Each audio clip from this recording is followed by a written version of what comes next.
Here you go, here you go, here you go, here you go, here you go. እንዴት ባላችሁ እንደ ሀከሮች በጣም ይዘዋቸዋል። ኮመንት ቢንዳላችሁ እርግጠኛ ነኝ። ኮመንት ሃይ ልበላችሁ ነው ልክፈትላችሁ። ከዚህ ጋር ሃይ ቢስ ከፍትላችሁ ይከፍቱላችኋል። አሁን ይከፍቱላችኋል። አሁን ጻፉ፣ አሁን ጻፉ። መልሰው ይዘጓችኋል። እንደገና ሃይ እያልኩ ከፍትላችኋለሁ። እኔ እያየኋቸው ነው ያሉት። ችግር የለም ይግቡ። ወረድኛ ሼር አድርገን ጨርሰናል። ትንሽ ነው የቀረኝ። ሴንድ ማድረግ ብቻ ነው የቀረኝ። በቃ ጨረስኩኝ። በቃ ሄደ። በቃ ሚሊዮን ቦታ ወረድ ተላለፈ። በቃ እነሱ እዚህ ናቸው የሚንቦራጨቁት።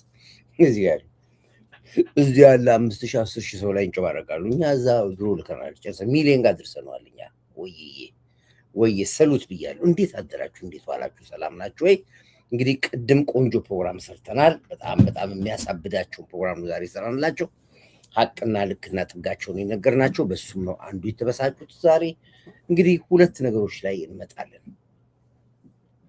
የመጀመሪያው እንግዲህ የጽንፈኞች ትግል ከገቡ ነበር። እኛ ጆሮአችን የልምድ ነው እና እስከ ባህር ዳር፣ ደብረ ብርሃን፣ አዘዞ፣ ሰሜን ሸዋ ምናምን ሲሉ ነበር ይሰማ። አሁን ቆሙ። ምን ሆናችሁ ነው? አሁን ደግሞ ነዳጅ ነው። ነዳጅ ሰልፍ ይላሉ እያወጡ። ምንድን ነው ነዳጅ? ነዳጅ ሰልፍ እያወጡ እየቀረጹ ያመጣሉ።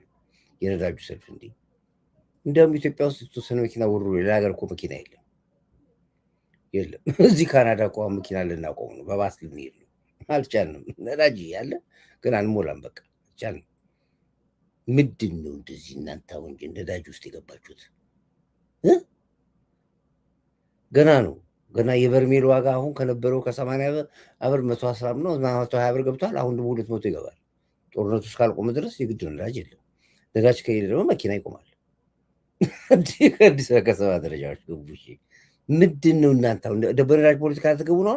የነዳጅ ፖለቲካ እንቀይረዋ። የፋኖ ትግል ወደ ነዳጅ ትግል ይቀየር። እስኪ ቀይሩት። ከፋኖ ትግል ወደ ነዳጅ ትግል ወይ ወደ መኪና ወረፋ ትግል ብለን ቀይሩት። ስሙን ቀይሩታ።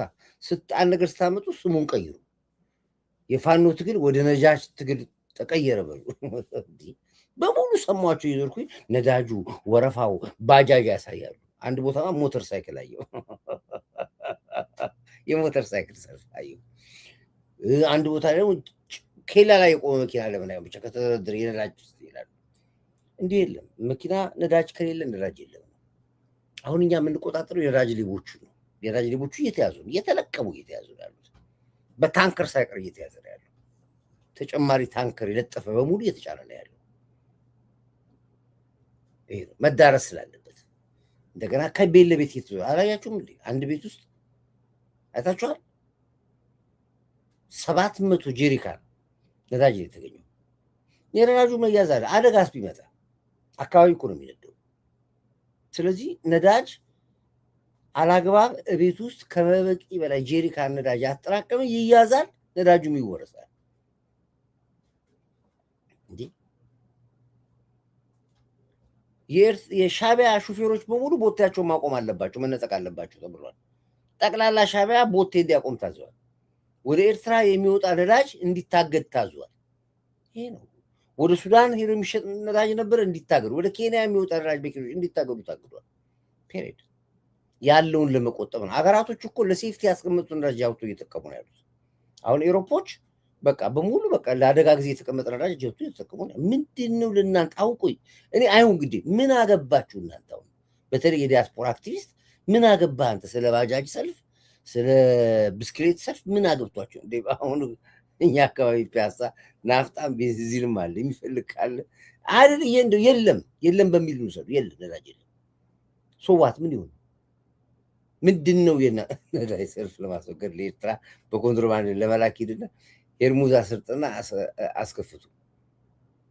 አዎ እውነቱን እኮ ሂዱን አስከፍቱ።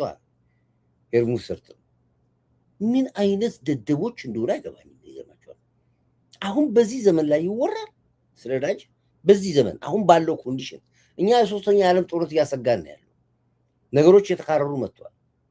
ሰውየው ለ5 ቀን የሰጠውን 12 ቀን እንደገና ደግሞ ይህ ዛሬ እስራኤል ያው ጦርነት ላይ ነው ያለች። ግቡ በጣም ተጧጡፏል ያለው። መርከብ ሁሉ አያልፍም። እናንተ ላይ ታያላችሁ። ገና መርከቡ ይቆማል። ይሄ ነገር እንዴት ይቆማል? ይሄ ነገር እየተባባሰ መጣ ተብሎ ይወራል እንጂ ከዛ ሁሉ አንድ አፍሪካ ሀገር ብትገቡ ነዳጅ አይወራም። አንድም አፍሪካ ሀገር እንደውም ደስ የሚላችሁ አንዳንድ አፍሪካ ሀገሮች ለመንግስት ጥያቄ ያቀረቡ የህዝብ ትራንስፖርት እንትን ይበልልን እንትን ምንድነው አገልግሎቱ ሰፊ ይሆንልን። አሁን ባሶች ይሰሩና ያቆማሉ አለም። አሁን ሳይቆሙ አውቶማቲካሊ ወደ ሌላ ቦታ ወዳለበት ቦታ ቶሎ ቶሎ መኪኖች ጭና ቆመናል። ፔሬድ በፈቃደኝነት አቆሙ መኪናቸው። እንዴ ወሎ አካባቢ ዛሬ ከምሽቱ 4 ሰዓት ቤንዚን በጀሪካን ደብቀው ማድ ቤት እሳት ተነስቶ ሙሉ ቤት ወደመ። አየው በወሎ አካባቢ ላይ ዛሬ ከምሽቱ 4 ሰዓት ቤንዚን በጀሪካን ደብቀው ማድ ቤት እሳት ተነስቶ ሙሉ ቤት ነደደ። አደጋም አለው። ነዳጅ መቀጦ አለም ቢዝነሱ ሳይሆን አደጋ አለው። አካባቢ ነው የሚነደው። ኦፍኮርስ ብር ያገኛሉ። እነዛ ሰዎች ደግሞ ወንጀለኞች ናቸው። በአብዛኛው የዚህ ድራማ ባለቤቶች ሻቢያዎች ናቸው እና ህዋቶች ናቸው። ድሮም የነበሩበት ብሎ ያውቁታል። የዚህ ስራ መሸቀብ ሽቀባ ነው ምናምን ይባል ነገር አለ። ስለዚህ እኔ ችግር የለብኝም ኢትዮጵያ ውስጥ። ምን አገባህ አሜሪካን ሀገር ያለ ኤሮፕ ያለ አክቲቪስት ስለ ኢትዮጵያ ነዳጅ ምን አገባችሁ ነው? ዜና አለቀባችሁ? ገቡ ጠፋ የለም ምንም አይገባም። ፋኖ አቆመ እንዴ? አቆመ?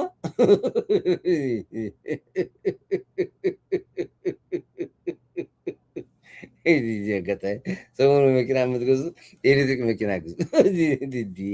በጣም ኢትዮጵያ ውስጥ መኪናቸው ወደ ኤሌክትሪክ እየቀየሩ ነው ያሉት። አሁን የመኪና ቴክኖሎጂ እውቀት ያላቸው ሰዎች አሁን የነዳጅን መኪና ወደ ኤሌክትሪክ የሚቀይሩ ሰው በወረፋ እንደዚህ ሰው ወረፋ ይዟል እነሱ ጋር እንዳለ ሰራተኛዋ ነዳጅ መቀመጡን አታውቅም ነበር በዚህ አጋጣሚ።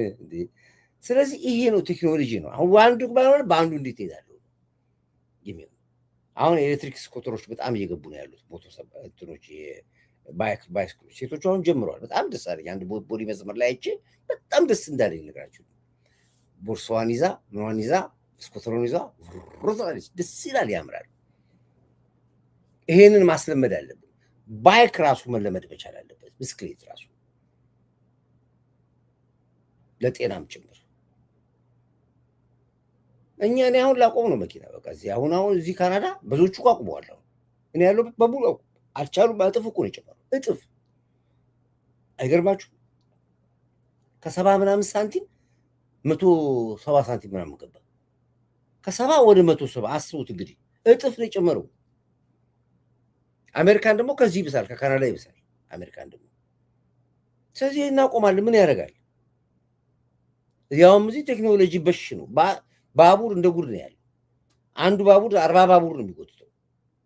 ስለዚህ ሌክጀሪውን ነገር ካልፈለክ በስተቀር በባቡር ፈሰስ ብለት ሄዳል። ባስ በየሰዓቱ ነው የሚቆመው።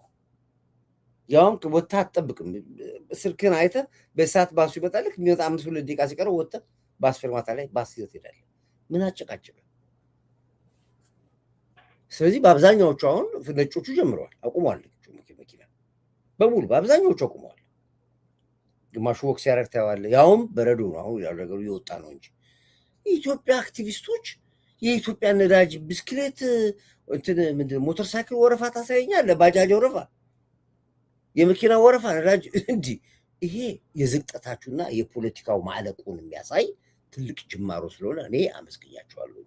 ቀጥሉበት ነው። እኛም ጋር ልልክላችሁ። እስኪ ኢትዮጵያ ውስጥ ያላችሁ ላኩላችሁ እያነሳችሁ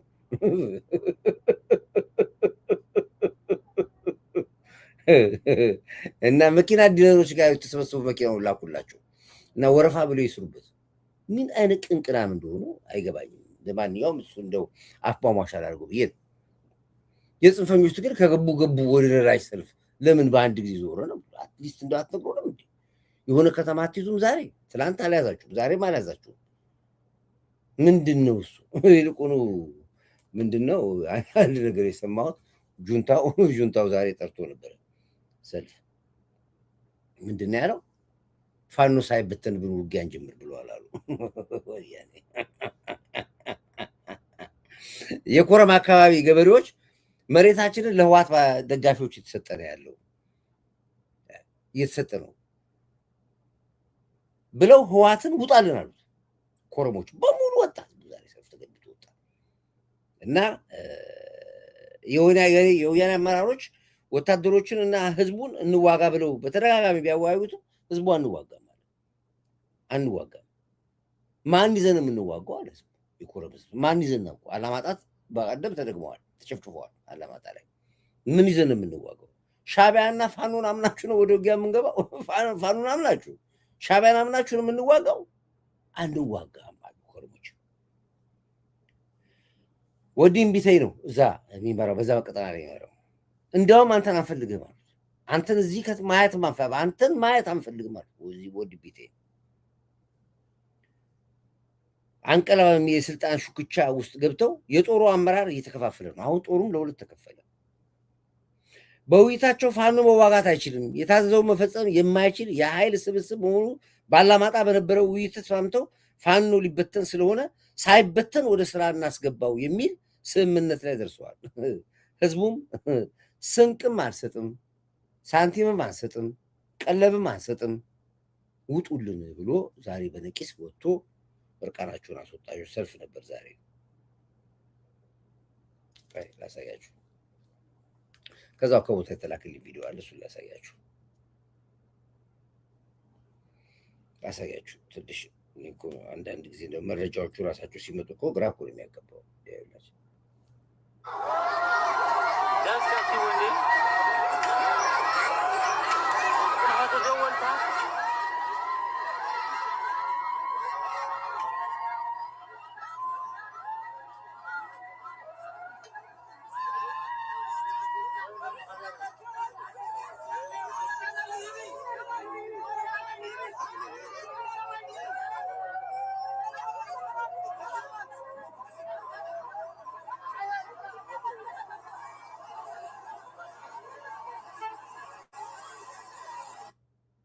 ይሄ እንግዲህ ኮረም ነው፣ የኮረም ነዋሪ ህዝብ ነው።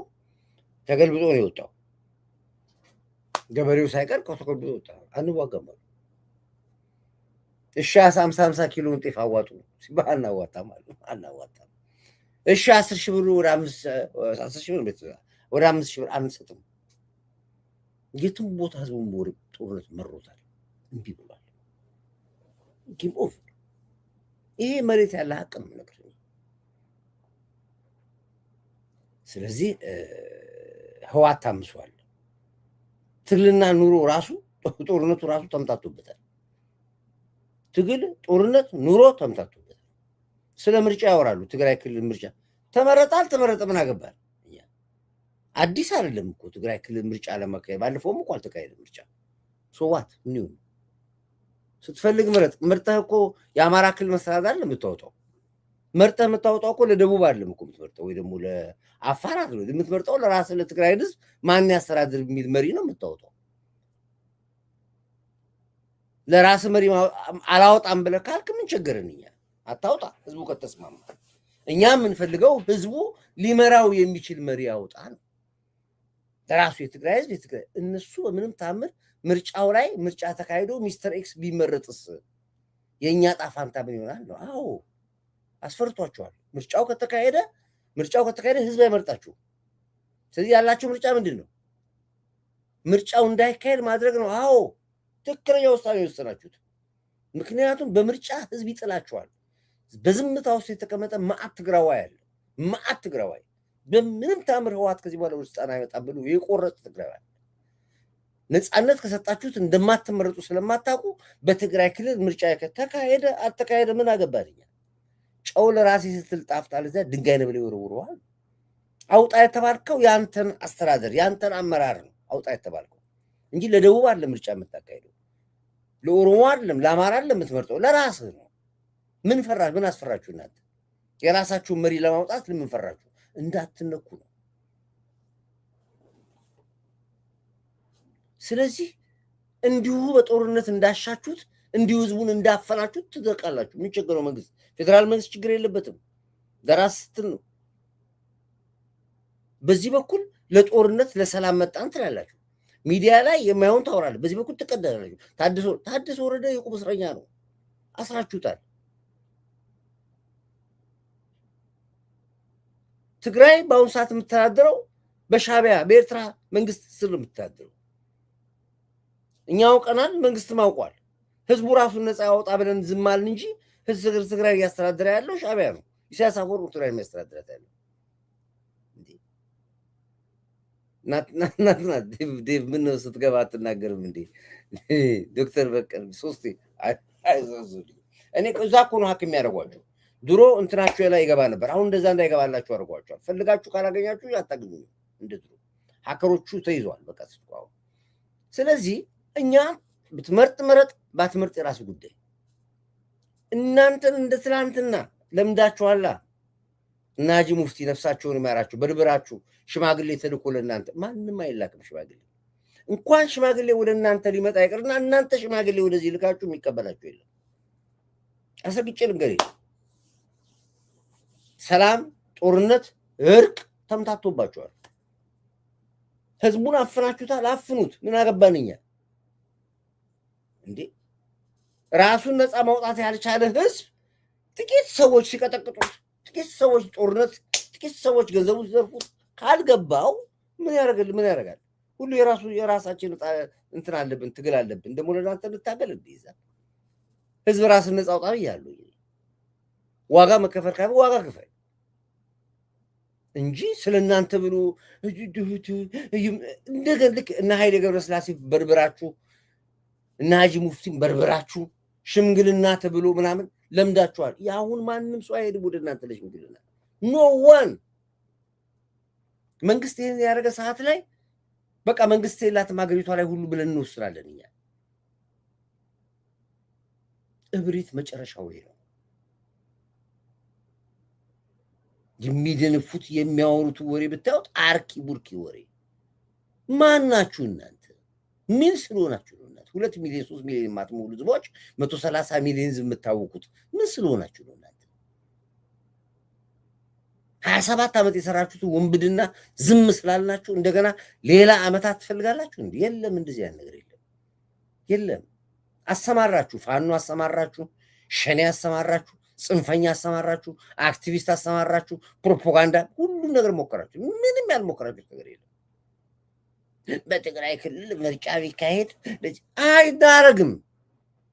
አንድ ክልል እኮ ምርጫ ሲደረግ እኮ ባጀት ይመደባል። ስለዚህ ባጀት ሴቭ ማድረግ ራሱ ትልቅ ነገር ነው። ምክንያቱም በራሳችሁ ፍላጎቱ ምርጫ አይካሄድም ያላችሁት፣ ለምርጫ የሚመደበው ባጀት ለሌላ ልማት ይውላል።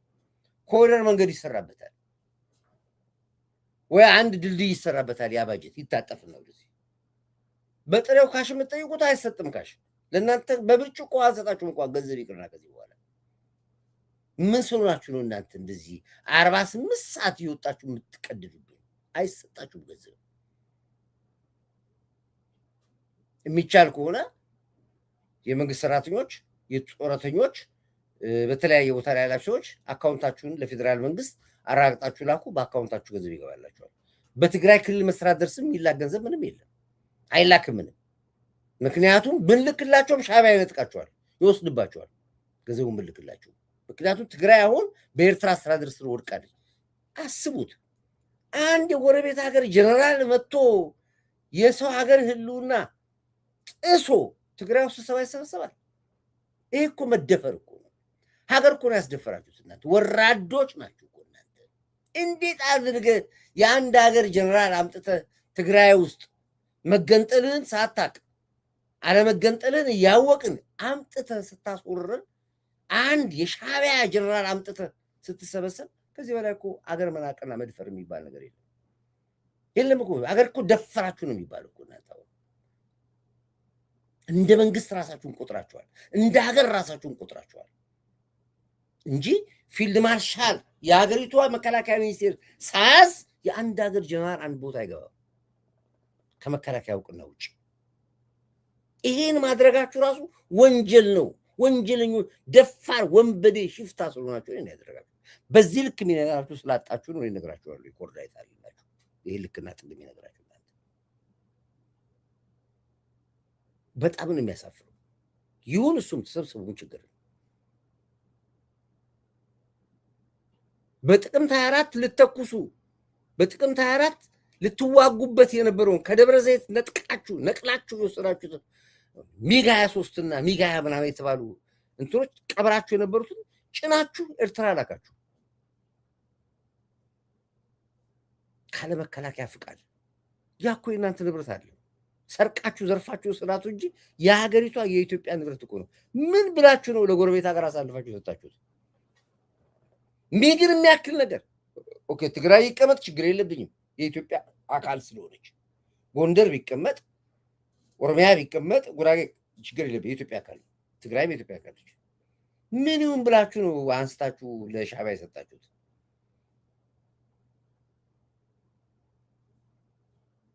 ጠግኖ የተቆለፈውን ቁልፍ ምንድን ያለችው? ምንድነው አንዱ ሲሪስ ማ ጠግኖ የተቆለፈውን ቁልፍ ከፍቶ ኤርትራ ሊሰጠን ነው ለኛ በቴክኖሎጂ።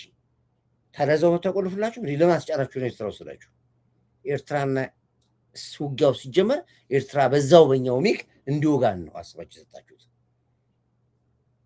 እናንተ ጨካኝ አረመኔ ናችሁ። እንደዚህ አይነት ቡንብድና ማንም የሚሰራ የለም፣ አይደረግም። እንደዚህ በጣም ነውር ነው። ይሄ የመንግስትን ታጋሽነት አድንቀዋለሁ። የመንግስት ታጋሽነት ሻዕቢያን ፈርቶ አይደለም፣ ህወሓትን ፈርቶ አይደለም። እኔ ከፍተኛ መኮንኖች ጋር ተናግሬ ነበር ዛሬ። ምንድን ነው ምክንያቱም የኤርትራ ጀነራሎች አቋርጦ መጥቶ ትግራይ ውስጥ ሲሰበሰቡ በድሮን ነበር እዛው ላይ መጨረስ የነበረበት መንግስት። ለምንድን ዝም ያልከው ብዬ ጠየቁ። ግን የነገሩኝ መልስ ትክክለኛ መልስ ነው፣ መሆንም ስላለበት ነው። አንዳንዴ አየህ ከአንተ በላይ የሆነ ጥያቄ ጠይቀህ መልስ ስታገኝ አክሴፕት ማድረግ አለብህ። እኛ ጠዋት በሰዓታት ልዩነት ትግራይ እንቆጣጠሯል፣ ሙሉ እንቆጣጠሯል ማለት ግን የእኛም መግባት ገና ሲሰሙ ገና መግባታችንን ሲያውቁ የትግራይ ህዝብ ሊጨርሱታል። የሀገር መከላከያ ዩኒፎርሙን ለብሰው የትግራይን ህዝብ እዛው ነው የሚጨርሱታል። ሳንገባኛ የትግራይ ህዝብ ያልቃል። ሻዕቢያ ከዚህ መተዋል፣ ህወሓት ከዚህ መተዋል። ትግራይ ንጹሃን ይገሉታል። ገብተን እንኳን አናድነውም አለ። ጨርሶ ነው የሚጠብቁ ነው ህዝቡ። የሚፈልጓት ምንድነው? ጦርነት እንዲጀምር ይፈልጋል። ጦርነት ከተጀመረ በኋላ ለሰብአዊ መብት ነው ቪዲዮ ነው የሚቀርጹት። ከዛ በኋላ የመከላከያ ዩኒፎርም የለበሰ ሲዋጋ ትግራይ ህዝብ ሲያልቅ፣ ከዛስ ኢትዮጵያ መንግስት ጄኖሳይድ አደረገ የሚል የባለፈው አይነት የቪምቱ አይነት ድራማ ሊሰሩ ነው የፈለጉት። ኮርዳይት አንተ አልገባም።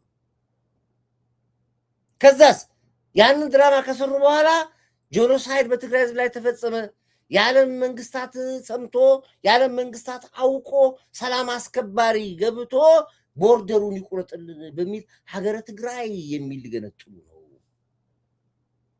በቀደም በድብቅ አስመራ ውስጥ የተደረገው ስብሰባ ነግራችኋለሁ፣ አጫውቻችኋለሁ። አጋጣሚ ልጁ ያ ኤርትራዊ አላክልኝም፣ አላገኘሁም ዶክመንቱን፣ እሱ አሳያችኋለሁ።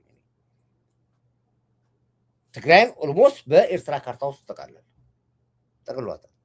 የተወሰኑ የትግራይ አካላቶችን አውጥተዋቸዋል። እነማን ናቸው ወጡት? እርግጠኛ ነኝ አንደርታ አይገባም። ኤሮቦችን አያስገቧቸውም። አንዳንድ የትግራይ ክልሎችን አያስገቡ። የትኛውን ክልል ነው ቆርጠው ኤርትራ ካርታ ላይ ያጠቃልሉት ቢሆን እሱን ጊዜ ያወጣዋል። መቼም የፈለጉት ይሄንን ነው። ስለዚህ ነው እንጂ የመግባት ጉዳይ አይደለም። እንዲያውም በዚህ በኩል እኛ ወደ መቀሌ ከምንገባ ወደ ትግራይ ከምንገባ በዛ በኩል አስመራ ገብተን ቡና እንጠጣለን አለኝ መከላከያ። ምንድን የምታወራው ዳይዛል? በዚህ በኩል ከምንገባ በዛ በኩል እኛ ገብተን አስመራ ቡና ጠጥተን እናሳያለን አለኝ። ዱይት እንጂ ለነሱ ታርጌትማ እነሱ በፈቀዱት ቀራራ ከገባማ ቢንጎ ለነሱ ነው ጫወታውን የምንጫወተው ማለት ነው። እውነት ነው።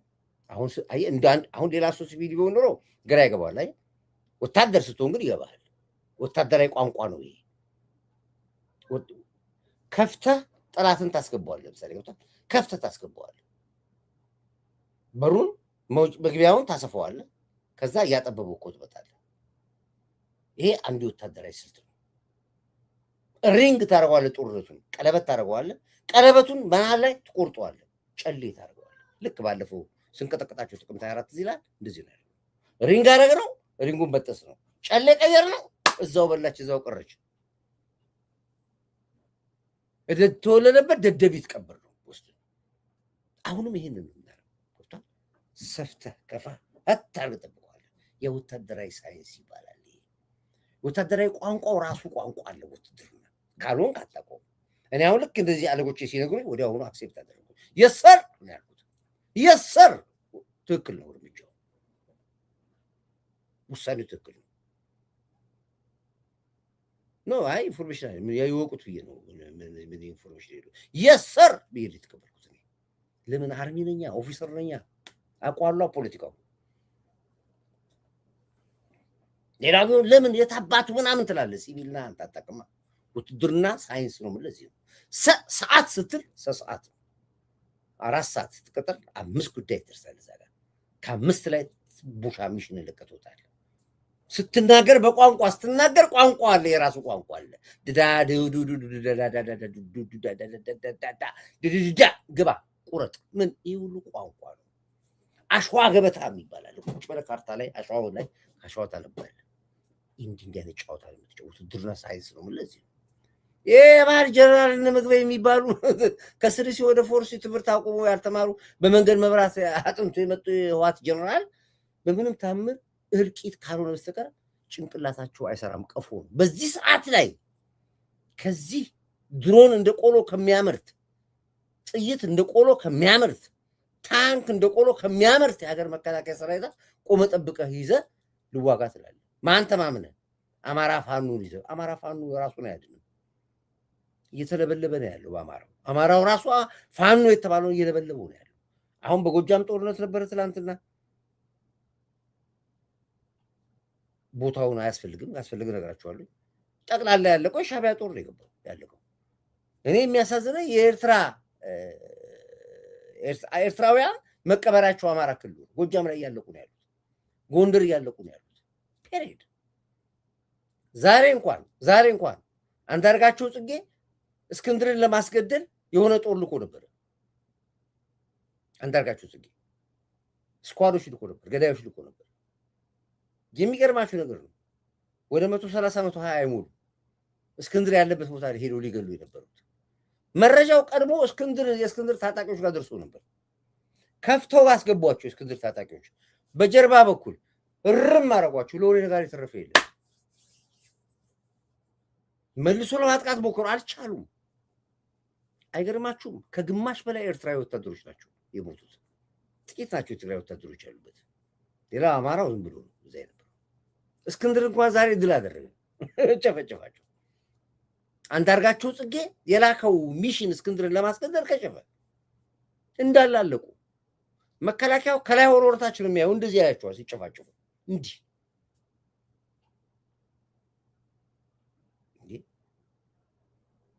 የሚቀረን አንድ እውነት አለ። እሱም ቀይ ባህራችንን ገና ብዙ እናያለን። ስለዚህ ይሄ የወደቀ ፖለቲካ ነው የምትጫወቱት። አሁን እኛ የነገርናችሁን ብትሰሙ ከብዙ ነገር ትድናላችሁ። ኮርዳይት ምን አላችሁ? ቋንቋችሁ የቁራ ቋንቋ ሆኖ ትበታተናላችሁ። እመኑኝ፣ ከዚህ በኋላ ይህን ትግል አትበሉትም አልኳችሁ። በቃ አለቀ። ይኸው እያየናችሁ ላይ ያሉት አንድም ነገር ሳሰሩ ምርጫው ላይ ካርድ የያዘ ይገደል፣ ተመራጭ ይገደል፣ አስመራጭ ይገደል እንዳላችሁ ምን የማያውቁ ሰዎችን ገደላችሁ፣ የተወሰኑ ሰዎች ገደላችሁ። ምርጫው ግን ደረሰ፣ አለቀ። ይኸው መጣ፣ ምንም ሳታደርጉ። ምርጫው ምንም ዋጋ የለውም እኮ ማን የፈለገው ለህብረት እንዴ ወዶ ነው የሚመረጠው። መንግስታችን በካርዳችን እናወጣለን። ከዛ ወደ ቀጣይ 5 ዓመት መንግስት ያስተዳድራል። ቀጣዩን 5 ዓመት እንደገና ይሄው መንግስት ይመረጣል። አንዱ ምን አለ፣ አንድ ወጣት ልጅ ለምርጫ አዲስ አበባ ዙሪያ እየተወዳደረ ነው ያለው።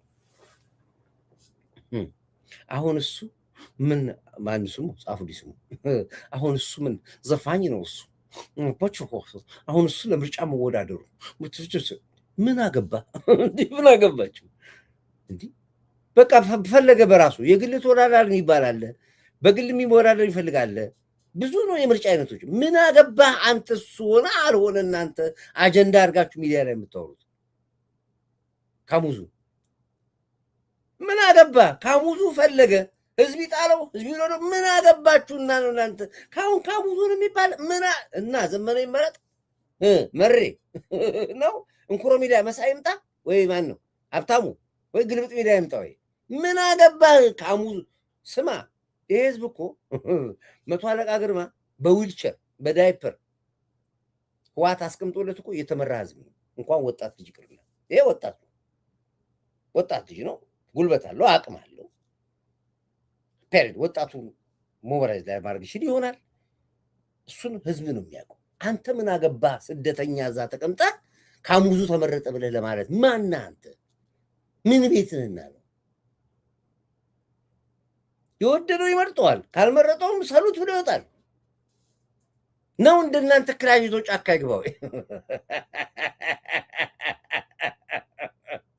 ካሙዙን አምጥተው ዘፋኝ የነበረ ልጁ ዘፋኝ የነበረው ልጅ መጥቶ እንደ አባዬ መቶ አለቃ ግርማ በዊልቸር በዳይፐር መለስ ዜናዊ እንደ ሪሞት ኮንትሮል አምጥቶ ቁጭ አድርጎ እኮ ሀገር መሩ እኮ ቁጭ ብለው ሰዎች እንግዳ ሲመጣ እየተቀበሉ ሰው ሲሞት የቀበሩ ሀገር አስተዳደሩ እኮ በሪሞት ኮንትሮል። እንኳንስ ይሄ ያንግ ልጅ ነው፣ ወጣት ልጅ ነው፣ ፈርጣማ ልጅ ነው። በሙዚቃ ስራው በታለንቱ ወጣት ያውቀዋል፣ ወጣት ይወደዋል። ወጣቱን ለማስተማር ለማነቃቃት የራሱ ሳይንስ አለ። ምን ቤት ነህ አንተ? ስደተኛ አይደለም እንዳንተ ውጭ ሀገር አይደለም ያለው። ምን አገባህና ነው ስለ ካሙዙ ለማውራት? ማን ሞራል አለህና ነው? በሙሉ ቪዲዮ ላይ ያየው ይችላል። ጄሪ እንኳን አወራ ስለ ካሙዙ፣ ጄሪ ስታሊን እንኳን አወራ። እኔ እኮ ዘንድሮ ፖለቲካው እኮ በእውነት ነገር መሳቂያ እኮ ነው የሆኑት እኮ መሳቂያ። ቋንቋ እኮ ነው የጠፋባቸው። በቃ የሚናገሩት ሁሉ እኮ ነው የተምታታባቸው። አይዴፍ አዲስ አበባ ክልል ወዳደር መሰለኝ እንደ ኢትዮጵያ መብት ነው እንዴ? ምን በቃ ካሙዙ አሁን ካሙዙ ዘፋኝነቱ ዘፈኑን ይዞ ቢቀጥል ይሻል ነበር። አሁን መወዳደሩ የት ታውቀዋለህ? አቅሙን ይታወቃል፣ ጉልበቱን ይታወቃል። ድንቁርናችሁ ነው ይሄ። አሁን አለቀ በቃ። የፋኖ ትግል ማለቁን የምታውቀው በዚህ ነው። ለዚህ ነው ፋኖ ከመበተኑ በፊት እናዋጋው ብሎ መግለጫ ሰጣሉ። ህወሓት አሁን መበተኑ አይቀርም፣ ይበተናል። አስነዋሪ ድርጊታችሁ ነው። ሌላ ምንድነው ደግሞ ነበረ አሁን እኮ ድሮ አጀንዳ እያያዙ ነው። ኮሜዲያን ዩክሬን እየመራት ነው። ኮሜዲያን ዩክሬን እየመራት አለ እንዴ? ዘለንስኪ ዘለንስኪ የማድረግ መሪ ነበር፣ ኮሜዲያን ነበር። አታውቁትም? ፕሬዱ ፕሬዚደንት ያስተሮጅና ዲቨሪዛ ክሪባ ያሳስሎልሽ ኦስት እየተባለ መርቷል። ምንም እናንተ ወሬ ማማወቃችሁ ነው በእናንተ ቤት ቅራቅ። ያንግ ወጣት ልጅ ነው። ወጣቱን ሼፓፕ ማድረግ ይችላል፣ ማነቃቃት ይችላል፣ ታለንትን ማድረግ ይችላል። በማያገባችሁ ነገር ውስጥ አትግቡ። ሌላ ሁለተኛ ፖለቲካ ደግሞ የሰራችሁት በነ አርቲስቶቹ መታሰር ጉዳይ አዛኙ ናችሁ መጣችሁ። አሁን እነዚህ ተጽዕኖ ፈጣሪ የነበሩ እንደዚህ አድርጎ በፍርድ ቤት ቀርበው እንደዚህ አድርገው መንግስት ትሩሩ ድራማ አስተማሪ ነበር። ንገርልኝ አንተ እንደዚህ መንግስት ማቃሰራቸው እኮ ነው እነሱ ቤት። አባዬ ወንድሞቻችን ናቸው፣ ልጆቻችን ናቸው። ተሳስተዋል። አዎ ተሳስተዋል። በአንድ በተጨበረበረ ፊንቴክ በሚባል ኩባንያ በሚባል ሸዋሸዋ ተሰርተዋል። አዎ በእርግጠኝነት ከስማቸው አንቋያ ከአንጋፋነታቸው የተነሳ የተለያየ ስህተት ጥቅም ይዟቸው ቢሰሩም ከዚህ ህዝብ ላይ ግን ገንዘብ ወስደው ለአንድ ፊንቴክ ለሚባል ዱርዬ ሊያስበሉት ነው የሚል እምነት የለንም። ግን ህዝብ ተጭበርብሯል። አዎ ተጭበርብሯል። እንደ ማስታወቂያ ገንዘብ አግኝተን የምንጠቀም ያባን ብለው ቸልተኝነት ነበር። አዎ ነበረ። እንፈልጋቸዋለን፣ እንወዳቸዋለን። እዚህ ጋር ደግሞ ከ500 ሰው በላይ የተበደለ ሰው አለ። ለመበደላቸው ምክንያት የሆኑት እነሱ ናቸው። እነሱም ጥፋታቸውን ያምናሉ። ዛሬ ፍርድ ቤት ቀርበው አሳጥቆ ተሰጥቷቸዋል። እነሱም ያምናሉ። ስህተት እንደሰሩ ያምናሉ። ሰለሞን ቦጋሌ የተናገረውን አውቃለሁ። ምንድነው ሰለሞን ቦጋሌ ያለው? ነገሩ ሲበዛብኝ እንቅልፍ ሰዓታ ጅቡቲ ብዬ ካልልኩት እኮ ካልሄድና ካላየው ብዬ አልኩት እኮ እኔ ነኝ ብሏል። በቃሉ ሰምቻለሁ። ሰራዊት ፍቅሬ መስቀል አደባባይ ላይ እንደ ችቦ መኪኖቹን ሳይ የመንግስት ባለስልጣን መጥቶ ሲያወራ ይሄን ያላመንኩ ምን ልመን ብሏል። አዎ አይተናል።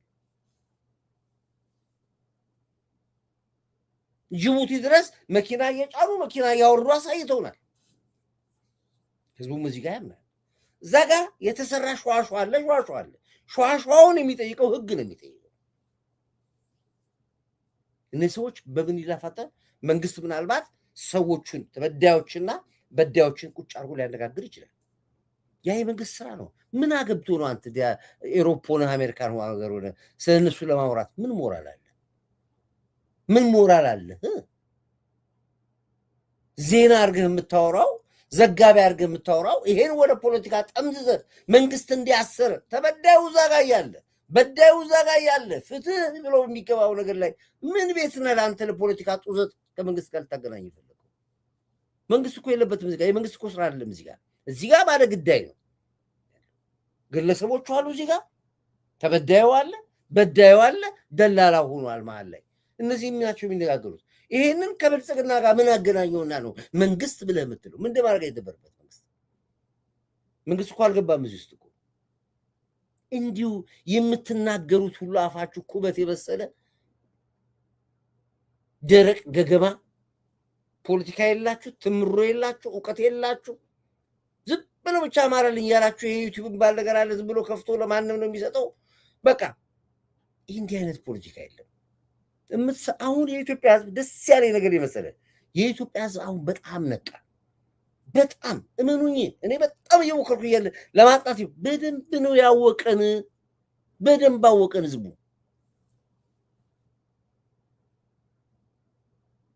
ያዟችኋለም። ይኸው አየሁ። ቆይ ሀይ ልበላችሁ። ሀይ ስላችሁ ይከፍቷችኋል። ይኸው አሁን ጻፉ። አሁን ለቋችኋል። ከተወሰነ በኋላ ደግሞ ይዘጓችኋል። አሁን ጻፉ ትችላላችሁ። ስለዚህ ውንብድናችሁ ነው፣ ወሮ በላልነታችሁ ነው። ስራችሁ አልቋል፣ ፖለቲካችሁ አልቆባችኋል። ለዚህ ነው ዝም ብላችሁ ወጣችሁ ባገኛችሁት የምትቀዩት። ህዝቡ ደስ የሚለው እኔ እንደ ኢትዮጵያ ህዝብ ያኮራኝ ህዝብ የለም በእውነት እንደ ዘንድሮ። የኢትዮጵያ ህዝብ አኩርታችሁኛል። እግዚአብሔር በጤና ላይ ጤና፣ በእድሜ ላይ እድሜ፣ በሀብት ላይ ሀብት በእውነት ይስጣችሁ ነው እንጂ ሌላው ዓለም ቢሆን እንደነሱ ትብብር፣ እንደነሱ ሸዋሸዋ፣ እንደነሱ ፖለቲካ አገር ጠፋ ነበር። 48 ሰዓት እኮ 48 ሰዓት ህዝቡን ይቀሰቅሱታል። እንደ ስሪላንካ እናርጋት፣ እንደ ሊቢያ እናርገው፣ እንደ ጋዳፊ ጎተን እናውጥ። 48 ሰዓት የለም፣ ወፍ የለም፣ የሚሰማ የለም። ህዝቡ ነቃ፣ አወቀ። ምንም እንዳልሆናችሁ፣ ምንም እንደማታመጡ፣ መሬት ላይ ዜሮ መሆናችሁ ህዝቡ አረጋገጠ። የአንድ እኮ ዲያቆን ዳንኤል ክብረት ንግግር እኮ እንዲያሳብዷቸዋል። እንዲህ የነቀላችሁ ያበዳችሁ ሰዎች ሆናችሁ ህዝቡ አወቀ። የጠቅላይ ሚኒስትሩን ሬሳ ከቤተ መንግስት ጎትቼ እወጣለሁ ብለህ ለቀብር አትመጣም አለ። እውነቱን ነው ያለ። እንዲህ የመሬን ሬሳ እንደ ጋዳፊ ጎትቼ ከቤተ መንግስት አመጣጣለሁ ብለህ ሳታወጣ እሱ ባለበት ቦታ ለቀብር ሬሳ አይቀበልም ማለት ይሄ ያሳብዳል። ገና ይጨመራል። ሰሞኑን ደግሞ አንድ ይለቀቅላቸዋል። በደንብ የምታብዱበትን እየመረጥን ነው የምናወጣላችሁ። እናንተ የምታብዱበትን እየመረጥን እናወጣለን። እኔ ሸዋሸዋ ንግድ ፍቃድ ላወጣ ነው። አያስፈልግም። አሳበዳችሁ። እሱ ነቀላችሁ። በሱ ከተነቀላችሁ በኋላ አሁን እየባሰባችሁ መጣችሁ። ገና ትነቀላለች። ገና አንድ ጀንዳ ይቀራችኋል። አሁን አንድ ይሰጣችኋል። በየሳምንቱ ነው አንዳንድ መሰጣችሁ። በየሳምንቱ አንዳንድ በዛ ላይ እየሄዳችሁ የጫራችሁ መጨረሻ ላይ ፀጉር ላይ ሰንደል ለኩሰ በግራ እጅህ ሬሳ ላይ የበቀለ ጫት ይዘህ ከወገብ በታች እርቃንን ሆነ በዲሲ ላይ ይሁን በለንደን ላይ ይሁን በቶሮንቶ ይሁን በየዓለሙ ላይ ትሄዳለህ። ያኔ ለጠበል ትገባለህ። ለቀብር አትገባም፣ ለጠበል ትገባለህ። በሽታ ያዘ ትወረሽ ትበለን ትገባው ቅንቅና እንዳስጥሉ ነገር አልችልም። አቻልጣ የፖለቲካ አቻልጣ አትሊስት ይመጥነኛል የምለው አንድ ሰው ልውጣ። ምን አይነት ጣጣ ነው የገባው? ዝም ብዬ እኮ ነው።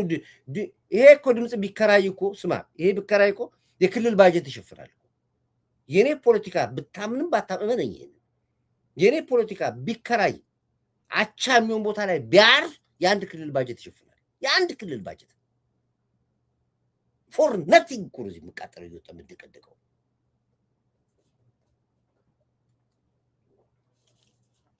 አሁን ለግልብጥ ሚዲያ መልስ ልመልስ እስካስቡት በራሳችሁ ጭንቅላት ለግልብጥ ልመልስ ነው ለንኩሮ ለጀሪ ልመልስ ነው በኔ ጭንቅላት በኔ ፖለቲካ እውቀት በኔ ፖለቲካ ትምህርት ጊዜና ባከንኩ የባከነ ጊዜ ይባላል። አሁን በወታደራዊ አጠራር የባከነ ጊዜ ነው የሚባለው። ቅንቅናም ቁጭ ብለህ ጠጣ ምልህ የትም እኮ ነው የማትሄዱት ከሌሎች እኮ መደበሪያችሁ፣ መዝናኛችሁ፣ መሳቂያችሁ ካሰብ ወደ መኪኖች ናቸው መጣ የኤርትራን ባጀት ይሸፍናል። በገደብ ሙሉ ነው የሚሸፍነው። ግን ምን ላድርገው? ከማጋላ አውራ ነው ጨዋታው። ከዚህ ጋር ጠጣ፣ ቁጭ ብለህ ጠጣ። የትም አትሄድም። ቁጭ ብለህ ጠጣ። የት ትሄዳለህ? ምን ይይዛል? የት ጋር ትሄዳለህ? ሰበር ዜና ሰበር ሂድ ዛበሻ ጋር ዛበሻ ይሻላል። ዛበሻ እንኳን አሁን በቃ የኢትዮጵያ ፖለቲካ ብሉ ብሉ ብሉ ብሏል። በቃ ሲያሉናል በቃ አሉናል። አሁን በቃ ስብርብር ሰበር የአሁኑ ስብርብር ነው። ያ ምናምን ሞከረ። በጣም መንግስትና ህዝብ ላይ ፖለቲካ ሊሰራ ከዛበሻ ላይ ተጫወተ። እንደ ሄኖክ የተጫወተ ማንም የለም። እሱ እንኳን ጊቭ አፕ አለ። በቃ አሁን ገባ። በቃ ኢራቅና እስራኤል ገባ። ኢራንና እስራኤል ገባ። በቃ ቶ በቃ ምንም አላዋጣውም። በዚህ በኩል እንደገና ከፋዮቹም ገንዘብ አጠራቸው። አሁን እኮ ንኩሮ እንደ ድሮ ገንዘብ አይገኙም። አሁን እንደ ድሮ የሚሰጥ የለም። እሱ እጁን ያዘ የለውማ። አይሰጥም። ሻዕቢያ ድሮ ድረም ቢከፍል ነበር። አይሰጥም። ህወሓት የለውም። ገና እየሰበሰቡ ነው አሁን ገንዘብ። አሁን ቅዳሜ ዕለት ያገኛሉ። ትንሽ ስራ መቋቋሚያ ሄዱና ይሰበስብላቸዋል። ቅዳሜ ትንሽ ያላቸው እነሱ ይኖራ ቤት ገዝተዋል። ልጅ ራሳቸው ኑሮ ጀምረዋል። ህወሓት በተአምር ብሩን አያወጣም ብሏል። ከዚህ በኋላ እንደማይሆን አወቁ። ነፃነት ወይ ትግላቸው የሚሳካ ቢሆን ኖሮ ብራቸውን ያወጡ ነበር። አሁን ፎር ነቲንግ ብር አናወጣም አለ። በቃ እንዲህ ብሩን ይዘው ቁጭ አሉ። ያንዳንዱ ትግሬ ብሩን ይዟል። አያወጣም፣ ቢሞት አያወጣም። 10,000 ብር ተጠይቆ በቀሬ እኮ ትላንትና ደብረጽዮን አልሰጥም አለ። አይገርማችሁም? አንድ ሰው የሚሰጥ ሰው ጠፋ። 50 ኪሎ ጤፍ አንድ ሰው የሚሰጥ ጠፋ። የኢትዮጵያ ብሔራዊ ቡድን 3-0 አሸነፈች። ያርግላቸው። አንድ ሰው የሚጠፋ ገብርኤል ያጥፋ ጠይቁ ይሉናል። ሞንጆሪኖ እና ማነው ደብረጽዮን ስብሰባ ነበራቸው ዛሬ። ጓደኛዬ ነገረኝ። ምን እናድርግ ታዲያ አለ። ምን እናደርገው? ምን እናድርጋለን? ከዛ ምንድነው ሰላምና እርቅ ጉባኤ ነው የሚባለው። እሳቸው ኢንተርቪው ሰጥተው ነበር ለመነጋገር። በቃ ለዚህ ጉዳይ ለኢትዮጵያ ትሄድና አሁን ለአዲስ አበባ ተገባን ይገሉናል፣ ያስሩናል። በቃ ይምጡና እዚህ እሽን በላቸው ብላ ትላለች። ሞንጆሮች የምትለው እሽን በላቸው ትላለች። ፕሮፌሰር መስፍን ይምጡና እሽን በላቸው። ባለፈውም ታዲያ እሺ ብለናል ብለን ያልነው አሁን ይምጡና በቃ እሺ በላችሁ። ገንዘቡ እስከ እጃችን ሲገባ መንግስት ፍሬን ይዟል፣ አልሰጥም ብሏል። መንግስት ያንን የትግራይ ባጀት ለመስጠት መሪ ሆኖ የሚወጣ ሰው ሲመጣ ብቻ ነው በምንም አልሰጥም ብሏል።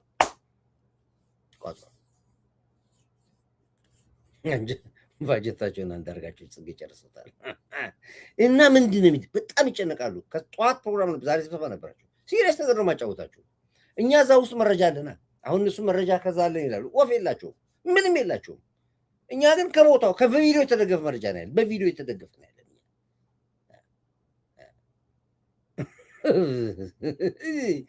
ከዛ መጨረሻ ላይ አይሆንም፣ ይሄ የትግራይን ህዝብ ያስነሳብናል ቁጣ። ስለዚህ በኮንፈረንስ ኮል በምን በዙም ማንም ያምንህ፣ በዙም ማንም አያምንህም። እሺ ምርጫው ይካሄድ፣ በቃ ምርጫው እናካሄድ። ምርጫው እሺ ብለን ካልን ብሩን ባጀቱ ይለቀዋል። አይለቅም፣ አታካሄዱ ምርጫ አንለቅም፣ አትምረጡ። ለማን የምትመርጥ መሰለ? ለጋምቤላ የምትመርጥ መሰለ? ቅድም ነገር ያለው ኦሮሚያ ነው የምትመርጠው? ለራስ ነው የምትመርጠው? የትግራይ ህዝብ ራሱ መሪውን ያውጣ ብለን ነው የምንለው። ምርጫ ለራስ ነው እኮ የምትመርጠው። ገንዘቡ እጃችን እስኪገባ ድረስ ምርጫውን እሺ ተስማምተናል እንበልና ከዛ በኋላ ገንዘቡ ከገባ በኋላ አንመርጥም ብለን እንበል። እንካዳቸው እኮ ነው። ፋራ የለም። ባለፈው እንደዚህ ሰርታችኋል። ባለፈው እኮ አይሮፕላን ሙሉ ገንዘብ ወስዳችኋል። አየር መንገድ አርፎ አታስታውሱም? በቃ መንግስት ጭንቅላት የለው መሰለ። ኤቲኤም ማሽኖች ሲነሱ መንቃት ነበረባችሁ። ለምን እንደሆነ ኢትዮጵያ ንግድ ባንክ የኤቲኤም ካርድ ማሽኖችን ነቅሎ ሲያስገባ ያን ነበር ማወቅ የነበረብህ አንተ። ምንም አይነት ገንዘብ አንሰጥም፣ ሂድ ሞክር፣ ሀገረ ትግራይ ብለሃል፣ ሂድ ሞክር። የትግራይ ህዝብ መሪ እስካላወጣ ድረስ፣ የትግራይ ህዝብ አመራር እስካላወጣ ድረስ ሳንቲም አይሰጥም። ምን ልገዛ? ጥይት ልገዛ? አዲስ አበባ ላይ ያስገባውን ተገጣጣሚ ድሮንና ተገጣጣሚ መሳሪያ እያስገባ ያለው መሳሪያ እንኳን ምን ዋጋ ትከፍልበታለህ በሱ እንኳን። አሁን የገባው ገና አልወጣም።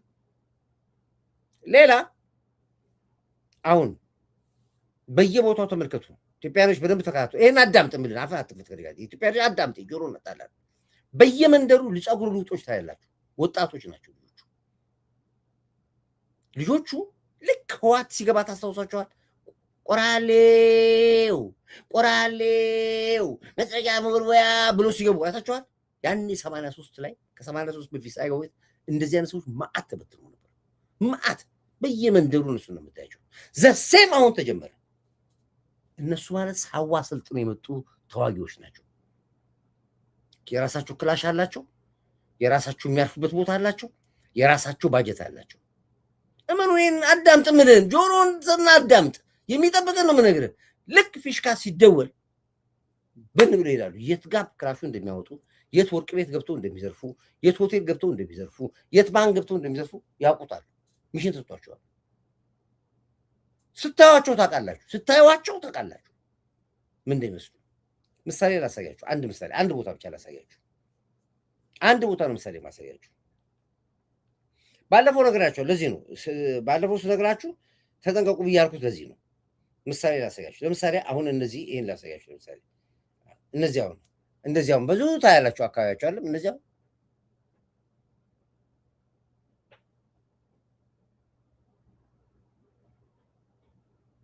ይታያችኋል። መልካቸውን ራሱ ያቸው እንደሚመስሉ አያችኋቸው። በደንብ ይዋቸው ይታያችኋል።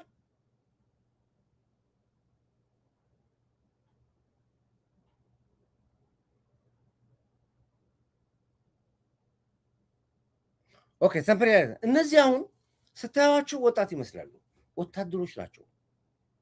ሳዋ ሰልጥነው የወጡ ናቸው። ስኳድ ይባላሉ። እነዚህ በየመንደሩ የዛን ሰዎችን ታያቸዋላችሁ። የሚይዙት ላስቲክ ነው፣ መጥረጊያ ነው፣ ሞልወያ ነው የሚይዙት፣ ስፖንጅ ነው የሚይዙት። እነዚህ በሙሉ ገዳዮች ናቸው። ደስ ላላ ነው የመጡት። ኢትዮጵያ ውስጥ የገቡት ከትግራይ የመጡ አሉ፣ ከአስመራ የመጡ አሉ። አሁን እንዲያውም አዲስ አበባ ላይ በጣም ብዙ ነገር መስራት ስላልቻሉ ወጣ ብለዋል።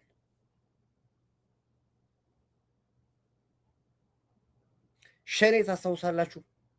ባለፈው ሸኔ ስንመታው ምን ብሎ ሸኔ መጣው? በየመንደሩ ገባ ሸኔ። የጀዋር ልጆች ነበሩ ያኔ። ጀዋር ያስተማራቸው ሸኔዎች እንደ ጉድ ተበተኑ አዲስ አበባ ላይ። ታስለቅም ናቸው። ምን ብለው ነበር የመጡት እነሱ ሸኔዎቹ ሲመጡ ታስታውሳላችሁ? ሱፍ አጃ ሱፍ እያሉ ገቡ። መንግስት ለቃቀማቸው እንዳለ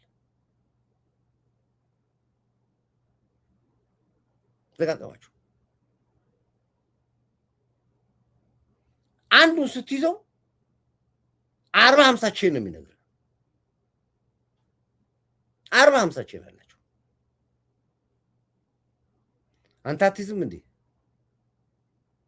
ከጽንፍ የነጻ አትይዛቸውም እንዴ? አንተ ነህ የሰላካቸው። አንተ ነህ የምታውቂት ጋር እንዳሉ ተው በላቸው፣ እጅ ስጡ በላቸው። መለቀማቸው አይቀርም። ይሄ ነው ጫወታው። ደግነቱ መንግስት አይኑን ተክሏል። እያንዳንዱ ማህበረሰቡ መረጃ ይሰጣል። ይህ አሁን የዛሬ ፎቶ ነው። ዛሬ መረጃው ነገር ደረሰኝ። ይሄን መረጃ ሪፖርት አለ። ይሄ ገብተዋል፣ ልጆቹ ተለቅመዋል። አሁን ምሳሌ የሰጧችሁ ሌሎችም ቦታዎች ላይ እንደዚህ አይነት ሰዎች ስታዩ ፎቶ አንሷቸው፣ ላኩት ወደኛ ጋር ስጡት ለመንግስት ሪፖርት። አሁንማ የትግርኛ ሙዚቃ እየከፈቱ እቃ ምናምን የሚያዞሩ በየቦታው ታያለ።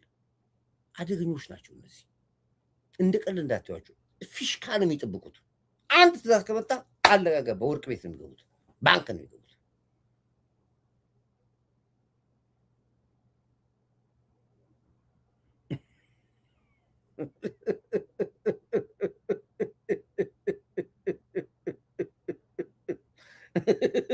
ጠጣ ቁጭ ጠጡ በደንብ አድርጋችሁ ጠጡ እስኪ በቃችሁ ድረስ ልክና ጥጋችሁን የምታገኙት እዚህ ቤት ነው። ምስህ ምንድን ነው ይባላል። ድሮ ቡዳ ይወጣል ሲል ምስህ ምንድን ነው ሲባል አመድ ይላል። እናንተ ምሳችሁ ኮርዳይት ነው። ምሳችሁ ኮርዳይት ነው። ምስ ምንድን ነው ኮርዳይት ትላላችሁ በየቦታው እኔ ጋር ነው የምትሰማው። ልክና ጥግን ኮር ይሄ እኮ መልካም አንድ ቦታ እንዲህ ከመጡለት ሰብሰብ አድርጎ እንደገና የመንግስት ድክመት ምንድን ነው? እነዚህን ይዝና እንደገና እነሱን ይቀልባል እስር ቤት አውጥቶ። ያ ነው ከመንግስት ጋር የሚያጣላኝ። እነዚህን ሰብሰብ ብታደርግና የትወስዳቸዋለህ መሰለህ? ሻይና ዳቦ እየሰጣ ቢጫ ቱታ ብቻ ታለብሳቸዋለህ፣ ወይ ውሃ ሰማያዊ ቱታ ታለብሳለህ፣ ወይ ግሪን ዋቴቨር አንድ አይነት ቱታ ታደርጋለህ። ከዛ በኋላ ትለቀዋለህ ተራራ እንዲያለማ ከላይ ወርታች የጠበቅ እንደዚህ አገራቶች አድርገውታል። ራሽያ አንድ ምሳሌ ራሽያ ቪትቫ ፖድ መስክቫ ይባላል። በጦርነቱ ዘመን ላይ ጀርመኖች መጥተው አጠቁት። በሌኒንግራድ በዚህ በኩል በዚህ በዩክሬን በምን አጠቁት። ስታሊን ከድል በኋላ አንድም ሰው እንዳትይዟል እንዳትገሏል፣ አንድም ሰው እንዳትገሏል፣ ጠቅላላ በሙሉ ድል ከተደረገ በኋላ የያዛችሁን በሙሉ አስቀምጣችሁ ሻይ ዳቦ ሻይ ዳቦ ሻይ ዳቦ እያሰጣ ከዛ ሬድኒ ፕሮሼድ ምናልባት ሰዎች ራሻዎች ካለ ሬድኒ ፕሮሼድ ይባላል። ቀዩ አደባባይ ትልቅ ነው። መስክባ በሙሉ ሰበሰባል። በትልቅ ስክሪን አመጣና ዩክሬን ምን እንደምትመስል ትላንትና፣ ሌኒንግራድ ምን እንደምትመስል፣ ሪያዚያን ምን እንደምትመስል፣ መስክባ ምን ትመስል እንደነበረ አሳያችሁ። የመጀመሪያውን ፒክቸር ቀየር አመጣውና እንደገና ደግሞ በዚህ አመጣና ከጦርነቱ በኋላ የፈረሰውን ህንፃ የወደመውን አስፋልት ምን ያለውን አሳያቸው። ይሄ ነበር የነበረው። ከጦርነቱ በኋላ ግን ይሄን ነው ያደረጋችሁት። እኔ አሁን ከእናንተ የምፈልገው አንድ ነገር ነው አላችሁ። ይሄንን የፈረሰውን ቦታ እንደዚህ መልሱት አላችሁ። ሰርታችሁ ከዛ አነጋገራላችሁና ሰሩት ብሎ ስታሊን ሄደ። ቀን ከሌሊት ያ ሁሉ ምርኮኛ ሌኒንግራድን ወደ ነበረችበት ሪያዛን፣ ዩክሬን፣ ሲምፌሮፖል ጠቅላላ ጸጥ ቀለም ሳይቀር አስገባቸው። ጨረሳችሁ አላቸው። ሰሉት ውሰዷቸዋለሁ ወደ ሳይቤሪያ ወስድ እዛው በላች እዛው ቀረች አደረጋቸው። ይሄ ነው የሚደረገው። የትም ሀገር ላይ እንደዚህ ነው ማድረግ ያለብን። ለሚሽን የገባን ሰው ይዘህ ኮርዳይት ይላል። ኮርዳይት ይህ እኮ መልካም ቦታ እንዲከፍትለት ተሰብ አድርጎ ያዝ ሌሊት ከእንቅልፍ ይባን ኮርዳይት ይላል። ዛሬ የአፓውን ሚስጥር መግደያ ወደ አዲስ አበባ ሊገባ የነበረ መሳሪያ በፍተሻ ተያዘ። በየቦታው እየተያዙ ነው ያሉት፣ በየቦታው እየተለቀሙ ነው ያሉት። የአማራ ጉዳይ እንደነገርኳችሁ ነው። የአማራ ማንም ጠላት የለውም። የአማርኛ ቋንቋ ተናጋሪ የአድዋ ልጆች ናቸው። የአማራ ጠላቱ ህወሓት ነው ጠላቱ። የኦሮሞ ጠላት የኦሮምኛ ቋንቋ ተናጋሪ ህወሓት ነው ጠላቱ። የአድዋ ልጆች ናቸው ጠላታቸው። አድገዋል። ለቀምት ያደጉ እነሱ ናቸው። ኦሮሞኛ ይናገራል። እነሱ የሚናገሩትን ኦሮሞኛ ገብረ ጉራቻ ሰላሌ የተወለደ ኦሮሞ አይናገሩም። ኦሮሞን የሚፈጁት እነሱ ናቸው። ኦሮሞኛ ቋንቋ ተናጋሪ ትግራይ እና ሻዕቢያዎች፣ አማራን የሚፈጁት አማርኛ ቋንቋ ተናጋሪ አድዋዎችና ሻዕቢያዎች ናቸው የሚፈጁት። አቶ ይርጋ ሲሳይ ሲናገር ማለት የአማራ ጠላቱ ህወሓት ነው አለ። ከህወሓት ጋር ከሻዕቢያ ጋር እየሰሩ ዋይ ኖት ከፈል የዚህ ክልል መተራመስ ይሄ በምንም ተአምር ከጥቅምት 24 ጦርነት በኋላ ያ ሁሉ ሆስፒታል ፈርሶ ያ ሁሉ ጤና ጣቢያ ፈርሶ ያ ሁሉ አማራ ገበሬ ተገሎ እነ ግርማይ ሽጥላን የሚያክል ጀግኖች ሰውተን እና አምባቸውን የሚያክል ጀግኖች አማራ አመራሮችን አጥተን ህወሓት አስገድሎን ገሎን በምንም ተአምር ከህወሓት ጋር የሚቆር አማራ አልነበረም። አማራ ስም እንኳን ሲያወጣ እኮ ደመላሽ ነው የሚለው። ደመላሽ ይላል። ደመላሽ ማለት ምንድን ነው ታውቀዋለህ? በየትኛው ሳይንስ ነው አሁን አማራ ከፋኖ ጋር ከሻቢያ ጋር የሚቆመው? በየትኛው ሳይንስ ነው አማራ ከህወሓት ጋር የሚቆመው? በምን ትግል? አማርኛ ቋንቋ ተናጋሪ የትግራይ ልጆች ናቸው የሚል እዛው ባህር ዳር የተወለደ ያለ እዛው ጎጃም የተወለደ እዛው ወሎ ሰሜን ሸዋ የተወለደ የትግራይ ደም ያለበት ገዳይ ሆኖ ለአማራ ምን ነኝ። ለዚህ ነው ሲመጡ መጥተው አማራ ሴት ፈልጋ ያገባሉ፣ ሄደው ኦሮሞ ሴት ፈልጋ ያገባሉ። ሶማሌ እኮ ወልደዋል፣ አፋር እኮ ወልደዋል። የአማራ ጠላቱ ህወሓት ብቻ ነው አለ አዳም። እዚህ ጋር የዚህ ክልል መተራመስ ዋና ተጠያቂው የትግራይ ጽንፈኛ ኃይል ነው። ዋና ተጠያቂ በትግራይ ጽንፈኛ ኃይል መቼውንም ቢሆን ምረት እንዳይኖራችሁ ከህወሓት ጋር ከሻቢያ ጋር እየሰራ ዋይ ኖት ከፈለግነው ጋር ማንሰራ አየው እንዳለ አየው በደንብ አድርገን ነው የምንሰራው ከሻቢያ ጋር ይላል። በደንብ አድርገን ነው ከጁንታ ጋር የምንሰራው ይላል። አማራ በአማራ አንደበት ይሰማ አያምም። አማራ እንደዚህ አያምም። እንደዚህ በደንብ አድርገን ነው የምንሰራው ከግብጽ ጋር እንሰራለን ካልሲ ጋር ይላል።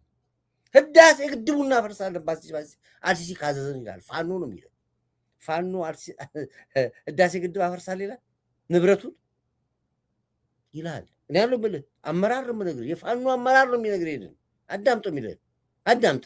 ኃይል መቼውንም ቢሆን ምረት እንዳይኖራችሁ ከህወሓት ጋር ከሻቢያ ጋር እየሰራ ዋይ ኖት ከፈለግነው ጋር ማንሰራ። ለምንድን ነው እኛ ከትግራይ ጋር ማንሰራው? ከኤርትራ ጋር ማንሰራው ለምንድን ነው? ከሱዳን ጋር ማንሰራው ለምንድን ነው? ከግብጽ ጋር ማንሰራ? እንደ አንድ አማራ ፋኖ እንደ አንድ አማራ ከማንም ጎን ሰለፋለሁ ነው ይላል። የትኛው አማራ ነው ከአልሲሲ ጋር ሰለፋለሁ የሚል? የትኛው አማራ በየትኛው አማራ ስነ ልቦና ነው አማራ ከአልሲሲ ጋር የሚሰለፈው? እስኪ እናንተ ንገሩ። የትኛው አማራ ነው ከህወሓት ጋር ልሰለፍ የሚል? እስኪ ንገሩኝ አለ። ይሄ ነው አሁን የዚህ መርምረን ስናገኘው አባቱ ከአድዋ መጥቶ ጎጃም ላይ የጎጃሜ ሴት አግብቶ የተወለደ ልጅ ነው። አጣራ ብዙዎቹ እንደዚህ ናቸው። የነዘመንን ፋይል ብትመረምሩት ይሄ ነው። የነመሪን ፋይል ብትመረምሩት እነዚህ ናቸው። ደም ይዟቸዋል እንደዚህ። እኛ እኮ አናውቅም። አይገርማችሁም? በተለይ የአዲስ አበባ ልጅ አቤት ፈረደብን። ውይ የአዲስ አበባ ልጅ እኔ አሁን ለአዲስ አበባ ልጅ የማለቅሰው በእውነት እንገራችሁ። እኛ እኮ ምንም አናውቅም። ምንም ነገር ነው የማናውቀው። ያቺው አዲስ አበባ ልጅ ቤታችን በቃ ዘር አናውቅም። በእውነት ስንጠያይቀው የልደታ ልጅ ነው ኬት የመጣ የልደታ ኬት ከፈረንሳይ ነው የመጣሁት ኬት ከ4 ኪሎ ኬት ከ6 ኪሎ ምናምን የምንባባለው እኮ አማራና ኦሮሞና ጉራጌና ትግሬያና አንድ ነገር እንኳን ቢመጣ እኮ በቃ ቢዘመውዛችን ዘውርሽ በቃ ምንም እነሱ እኮ ያውቃሉ የሚሄዱበት። ትግራይ ይገባል ሄዱ። ጎጃሜም ከሆነ ባለሀብቱን አዲስ አበባ የሚኖረው አንድ ነገር ከመጣ ጎጃም ይገባል። አገር አለዋ። ገብረ ጉራቻም ከሆነ የመጣው አዲስ አበባ የሚኖረው አንድ ነገር እንደ ገብረ ጉራቻ ይላል። አገር አለው። ጅማም ከሆነ ጅማ ይላል። እኛ የት እንሄዳለን?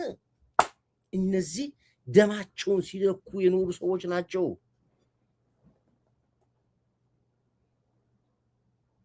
ይሄ ነው የሚያሳዝነው።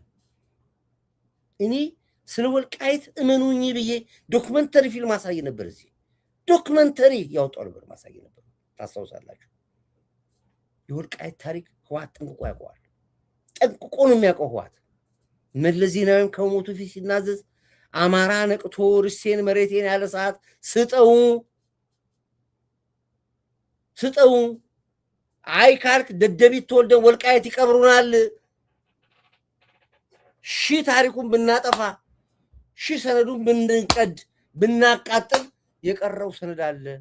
እንግዲህ የኢትዮጵያን ታሪክ ህወሓት 83 እንደገባ መጽሐፍት ቤት ያለ መጽሐፎቻችንን በብራና የተጻፉ ታሪኮቻችንን በሙሉ ያቃጠሉት። ግማሹን ሸጡት፣ ግማሹን አቃጠሉት፣ ግማሹን አወደሙት። ምንም መጽሐፍ እንዳይ ከመጽሐፍ ላይ ሁሉ አጠፉት። ግን ያለ ይኖራል ታሪኩ። እኛ ያቃጠልነው ብቻ አለ ብሎ መለስ ዜናዊ ተናገረ። ግን ያንን ስንናገር እነሱ በቃ ኢትዮጵያ ታሪክ አጥፍተናል ብሎ ነው ሄደው ወልቃይት የኛ ነው፣ ራያ የኛ ነው፣ ሁመራ የኛ ነው፣ እንደዚህ የኛ ነው፣ ጠለምት የኛ ነው፣ ሀልዋ ምላሽ ነው ብሎ መጡ። ካርታ ይዞ ሀልዋ ምላሽ ሀገረ ትግራይ ሀልዋ ምላሽ ብሎ መጡ። መለስ መልሷል እንዴ ያለ የወልቃይት ታሪክ ግን አለ። አዋቂዎች ደግሞ አሉ። ያ ታሪክ ዛሬ ብቅ ሲል የሚናገሩት ጠፋ። አሁን ወልቃይትንም ተው፣ ራያንም ተው፣ ሀልዋ ምላሽንም ተውና መገንጠል አንድ ታሪክ ጠዋት አሳይቻችኋለሁ። የማታዎቹ እንድትከታተሉት ይሄን በደንብ አድርጋችሁ በጥሞና ተከታተሉት። ልክፈትላችሁ፣ በደንብ ስሙት። በደንብ አድርጋችሁ ጆሮአችሁ ቆርቆራችሁ ስሙት። ይሄ ደንቆሮ ትግሬ ነው። በደንብ ያስታውቃል። ስንት ነገር አስተማርከን። ቴንክ ዩ ያልተገደሰ ጋብቻ አዳምጡ፣ በደንብ ስሙት።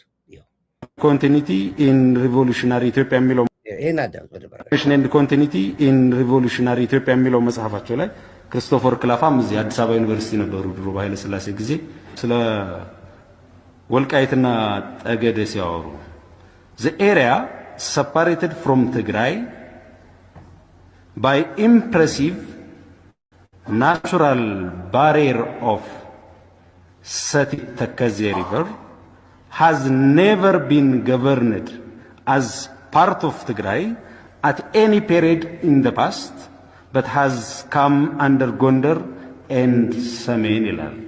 ይህ ወልቃይት እና ጠገዴ ከትግራይ የተለየው ባይ ኢምፕሬሲቭ ናቹራል ባሪየር ነው የሚለው። ይሄ የተፈጥሮ እንግዲህ መለያ ነው፣ በጣም አስደናቂ በሆነ በተፈጥሮ መለያ ነው የሚለው ክርስቶፈር ክላፋም፣ ፕሮፌሰር ክርስቶፈር ክላፋም መቼም በትግራይ ስር ሆኖ ተዳድሮ አያውቅም። በአፄ ኃይለ ሥላሴም ጊዜ እንኳን ብናይ አንድ መርጀሪ ፔራማ የምትባል ሴትዮ 1969 በፈረንጆቹ በእኛ ወደ 61 62 አካባቢ የጻፈችውም ካርታውም 62 አካባቢ የጻፈችውም ካርታውም ሁሉንም ከፋፍላ ነው ያሳየችው። ትግራይ ብቻ አለ፣ እንደውም ያኔ ሰሜኔ ብቻ አለ እንደ አውራጃ ሆኖ፣ ወልቃይቴ ብቻ አለ እንደ አውራጃ ሆኖ፣ ከዛ ቤገምድር ይላሉ። ተከዜን መሰረት አድርጎ ነው የተከፈለው ያንን ቢሆን ማለት ነው። ይሄም መጽሐፍ ያለ ነው። ከዛ እንደው አለፍ ብለን ብንልም ደግሞ እንግዲህ አንዳንድ ጊዜ ምን ይላሉ አፄ ዮሐንስ አስተዳድረዋል ይላሉ። እንግዲህ አፄ ዮሐንስ ያው ንጉስ ናቸው ማለት የትኛውንም ቢያስተዳድሩ ያው ምንም ሊባል አይችልም ማለት አፄ ምኒልክ ስላስተዳደሩ ኢትዮጵያን በሙሉ ሁሉም ያማራ ነው ሊባል አይችልም። አፄ ኃይለ ሥላሴ እንደው ሐረርንም ሁሉንም ስላስተዳደሩ ሐረርም ያማራ ነው ሊባል አይችልም። በማስተዳደር ሊሆን አይችልም። ኤኒዌይ ግን ያንም እንኳን በአፄ ኃይለ ሥላሴ ዘመን አሚን በአፄ ዮሐንስ ዘመን ይታተመ እዛውም ፈረንሳዊ ያሳተመው ኢትዮጵያዊ አይደለም። አሁን እጅግ በጣም የታወቀ የጂኦግራፊ ምሁር ወደ 9-10 አካባቢ ቮሊዩም ያለው መጽሐፍ ያሳተመ ሰውዬ ነው። አፄ ዮሐንስ በህይወት ባሉበት ዘመን ነው የታተመው። እሱም መጽሐፉ የሚለው the earth and its inhabitants ነው የሚለው ምድርና ያው በአጠቃላይ በምድር ላይ ያሉ ነዋሪዎቿ እንደማለት ነው። the Amara government provinces are ይላል። እንግዲህ የአማራ መንግስት እንደው ክፍለ ሀገሮች ግዛቶች ይልና ደምቢያ፣ ጭልጋ፣ የእንትና ገራ ይላል። ዳጎሳ፣ ቋራ፣ ቤገምድር፣ ጉና፣ ሳይንት፣ ዋድላ፣ ደላንታ፣ ወገራ፣ ሰሜን፣ ጸለምት፣ አርማጭሆ፣ ጸገዴ፣ ቆላ ወገራ፣ ዋልድባ ኤንድ ወልቃይት ይላል። በ1880 ነው የታተመው።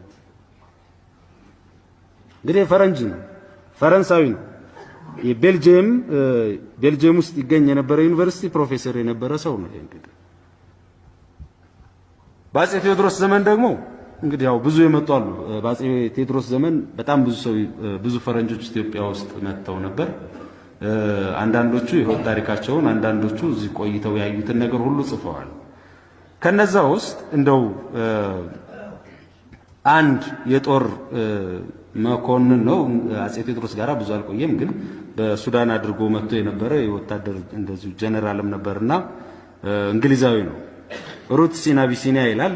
መጽሐፉ የታተመው በ1867 ነው። ወደ ኋላ ነው እየሄድኩ ያለሁት እንግዲህ ማለት ከደርግ ጀምረን በደርግም ያው ወደዚህ ነው። በኃይለ ሥላሴም በአፄ ዮሐንስም በሚኒሊክም አሁን ቴዎድሮስ ላይ ነው ያለነው እና በቴዎድሮስም ላይ መልሶ ይሄንን ነው የሚለው the provinces of Amhara ይላል። እዚሁ መጽሐፍ ገጽ 188 ላይ ነው። ሩትስ ኢን አቢሲኒያ ነው የሚለው ወደ አቢሲኒያ መሄጃ መንገዶች ወይም የአቢሲኒያ መንገዶች ነው የሚለውና the provinces of Amhara are ሰሜን፣ ዋልድባ፣ ወልቃይት፣ ወገራ፣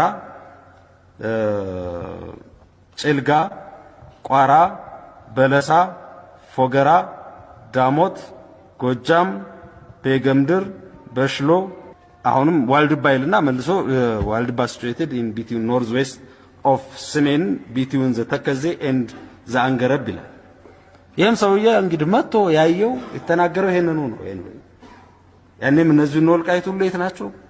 አማራ ውስጥ ናቸው፣ ትግራይ አላለም። ይሄ ደግሞ ወደ 8 ዓመት አካባቢ ኢትዮጵያ ውስጥ የኖረ አርኖ ሚሼል ዲያባዲ ሁለት ወንድማማቾች ናቸው። ሚሼል ዲያባዲ የሚባሉት ሁለቱ ነው። ወደ 8-9 ዓመት አካባቢ ኢትዮጵያ ውስጥ ኖረዋል፣ በዘመነ መሳፍንት ወቅት ማለት ነው። አንደኛው የጻፈውን መጽሐፍ ገነት አየለ የምትባል ተርጉመዋለች። እዚህ ላይ ምን ይላል?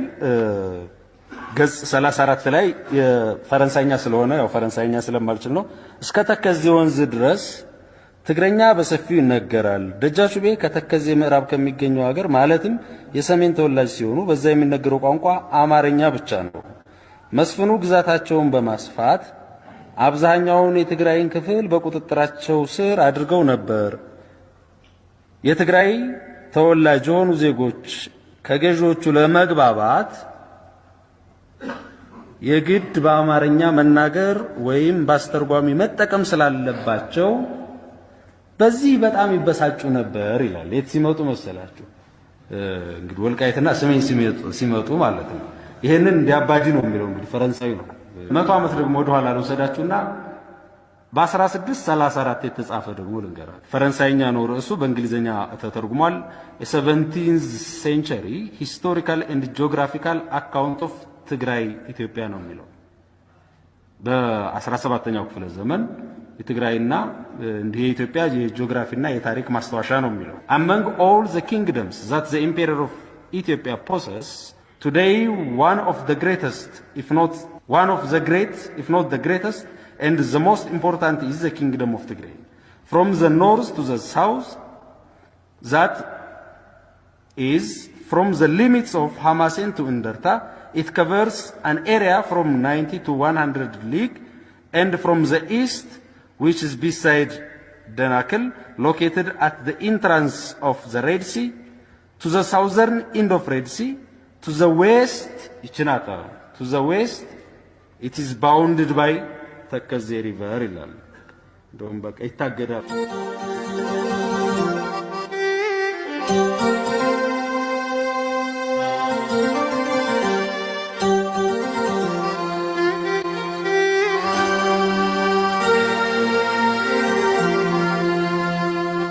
ዘርና ጎሳን መሰረት ያደረገ ፌዴራሊዝም በ1984 ዓመተ ምህረት ሲመሰረት ለስሙ ህግ ወጥቷል። አዋጅ ቁጥር 7 1984 የሚባል ህግ ወጥቶ ነበር። ያ ህግ ግን በስራ ላይ አልዋለ።